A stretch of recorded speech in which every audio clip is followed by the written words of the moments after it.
بسم اللہ الرحمن الرحیم۔ السلام علیکم دوستو، پانچوں نمازوں کے بعد ہم کو کیا پڑھنا چاہیے، سر پر ہاتھ رکھ کر کیا پڑھتے ہیں، اور بھی بہت سی چیزیں جو فرض نماز کے بعد پڑھنی چاہیے۔ آئیے دوستو جانتے ہیں اس ویڈیو کے اندر پوری معلومات۔ اس ویڈیو کو پورا اور آخر تک ضرور دیکھیں، یہ بہت ہی زیادہ امپورٹنٹ ویڈیو ہے اور ہر ایک مسلمان کو جاننا ضروری ہے، چاہے مرد ہو یا عورت۔ اس ویڈیو کو پورا آخر تک ضرور دیکھیں اور اس ویڈیو کو زیادہ سے زیادہ صدقہ جاریہ کی نیت سے، ثواب کی نیت سے آگے ضرور شیئر کریں۔ آئیے دوستو جانتے ہیں۔ پہلا، آیت الکرسی۔ پانچوں نمازوں کے بعد ایک مرتبہ آیت الکرسی پڑھ لیں، یعنی جب آپ فرض نماز پڑھ لیں تو داہنے ہاتھ کو سر پر رکھ کر ایک مرتبہ آیت الکرسی پڑھ لیں۔ اس سے فائدہ یہ ہوگا کہ مرتے ہی داخل جنت ہوں گے۔ آیت الکرسی پڑھنے کے بعد 3 مرتبہ استغفر اللہ العظیم الذی لا الہ الا هو الحی القیوم واتوب الیہ، یہ 3 مرتبہ پڑھ لیں۔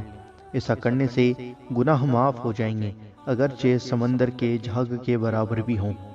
دوستو، تیسری چیز، تسبیح حضرت فاطمہ سیدنا زہرا رضی اللہ تعالی عنہا 33 مرتبہ سبحان اللہ، 33 مرتبہ الحمدللہ اور 34 مرتبہ اللہ اکبر یہ پڑھیں۔ آخر میں ایک بار لا الہ الا اللہ وحدہ لا شریک لہ لہ الملک ولہ الحمد وہو علی کل شیء قدیر۔ دوستو، یہ ایک مرتبہ پڑھ لیں۔ اس دن تمام جہاں میں کسی کا عمل اس کے برابر بلند نہ کیا جائے گا مگر اس کا جو اس کے مثل پڑے۔ چوتھا عمل، ماتھے پر داہنا ہاتھ رکھ کر بسم اللہ الذی لا الہ الا هو الرحمن الرحیم اللہم اذہب عنی الہم والحزن۔ ترجمہ، اللہ عز و جل کے نام سے جس کے سوا کوئی معبود نہیں، وہ رحمان و رحیم ہے۔ اے اللہ عز و جل، مجھ سے غم و ملال دور فرما۔ اس کو پڑھنے سے ہر غم و پریشانی سے بچے گا۔ اس کے بعد آپ ہر فرض نماز کے بعد پنج قادریہ پڑھیں۔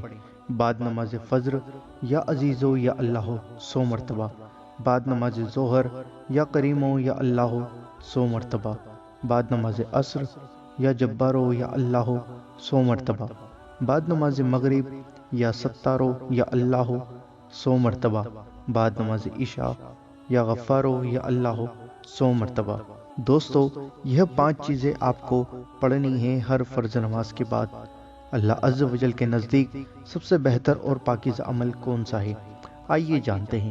حضرت سیدنا ابو درداء رضی اللہ تعالی عنہ سے روایت ہے کہ رسول اکرم صلی اللہ تعالی علیہ وآلہ وسلم نے ارشاد فرمایا، کیا میں تمہیں تمہارے اس عمل کے بارے میں نہ بتاؤں جو تمہارے رب عز و جل کے نزدیک سب سے بہتر اور پاکیزہ ہے، تمہارے درجات میں سب سے اونچا، اور تمہارے لیے سونا اور چاندی خرچ کرنے سے بہتر ہے، تمہارے لیے دشمنوں سے لڑنے اور ان کی گردنیں کاٹنے یا اپنی گردن کٹوانے سے بہتر ہے۔